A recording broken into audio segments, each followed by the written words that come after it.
Hannah Irlanda Durando, une jeune Américaine de 24 ans originaire de Caroline du Nord, était une passionnée inconditionnelle de Taylor Swift. Comme beaucoup de fans, elle connaissait chaque mot, chaque note, chaque émotion transmise dans les chansons de son idole.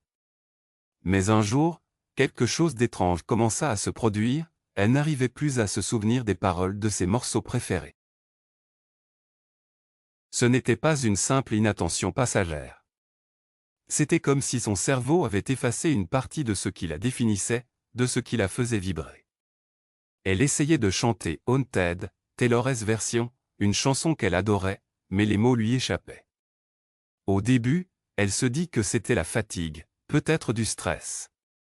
Mais le phénomène persista, s'intensifia, et d'autres symptômes inquiétants firent leur apparition. Hannah devint soudainement plus introvertie, moins motivée, comme si une partie de sa personnalité s'était éteinte. Elle ressentait des maux de tête de plus en plus fréquents, un épuisement émotionnel, et remarqua une prise de poids qu'elle ne pouvait expliquer. Lorsqu'elle décida de consulter un médecin, ses plaintes furent rapidement attribuées au stress, à l'anxiété, voire à une possible dépression. Ce genre de réponse est malheureusement courant chez les jeunes femmes qui expriment des douleurs inexpliquées ou des changements comportementaux. On les écoute peu, on les prend rarement au sérieux du premier coup. Mais le corps de Hannah lui envoyait un message plus profond. En août 2024, elle s'effondra en pleine journée de travail. Ce fut un signal d'alarme impossible à ignorer. Elle fut immédiatement transportée à l'hôpital, où les médecins décidèrent de réaliser un scanner cérébral. Et ce qu'ils découvrirent changea tout, une masse était présente dans son lobe frontal gauche. Une région clé pour la mémoire, l'émotion, la prise de décision. C'était la cause probable de tous ces changements troublants. Les examens complémentaires révélèrent qu'elle était atteinte d'une cavernome cérébrale. Une malformation rare des vaisseaux sanguins du cerveau. Bien que bénigne, cette malformation peut provoquer des microhémorragies, des crises d'épilepsie ou même des AVC. Dans son cas, la localisation de la cavernome dans une zone très sensible rendait toute opération chirurgicale impossible.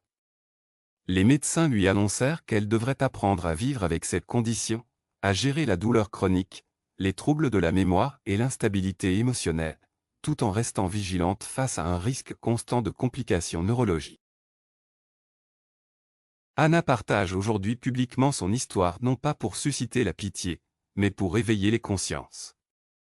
Elle appelle toutes les femmes à ne pas ignorer les signaux que leur corps envoie, à insister lorsqu'elles sentent que quelque chose ne va pas, même si les professionnels minimisent leurs inquiétudes. Son message est clair, vous êtes votre meilleure avocate. Ne laissez personne vous faire douter de votre propre corps. Son lien émotionnel avec la musique de Taylor Swift n'est pas anodin dans cette histoire. Pour elle, oublier les paroles de ses chansons préférées, c'était comme perdre un bout de son identité. Et cela a été le premier signe concret que son cerveau lui jouait des tours. Ce détail, à la fois anecdotique et symbolique, illustre à quel point notre culture émotionnelle est enracinée dans nos souvenirs, et comment la moindre perturbation peut provoquer une alerte que l'on ne devrait jamais ignorer.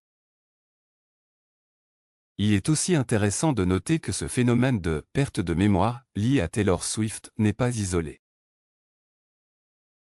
De nombreux fans ayant assisté à ces concerts ont témoigné d'un phénomène similaire, l'incapacité à se souvenir des détails du spectacle. Des scientifiques avancent que cela pourrait être dû à une surcharge émotionnelle intense. Un trop-plein d'adrénaline, d'émotions, de stimulation visuelle et sonore, qui empêcherait le cerveau de consolider les souvenirs à long terme. Une forme d'amnésie émotionnelle temporaire. Dans le cas de Hannah, cette perte de mémoire n'était pas un oubli passager, mais un signe précurseur d'un trouble plus grave. Grâce à sa sensibilité à ces changements, et à son attachement particulier à la musique, elle a pu identifier un dysfonctionnement que même les médecins n'avaient pas su diagnostiquer dès le départ. Son témoignage, à la fois intime et universel, résonne comme un cri du cœur, ne laissez personne vous dire que vous exagérez. Parfois, votre cerveau essaie de vous parler.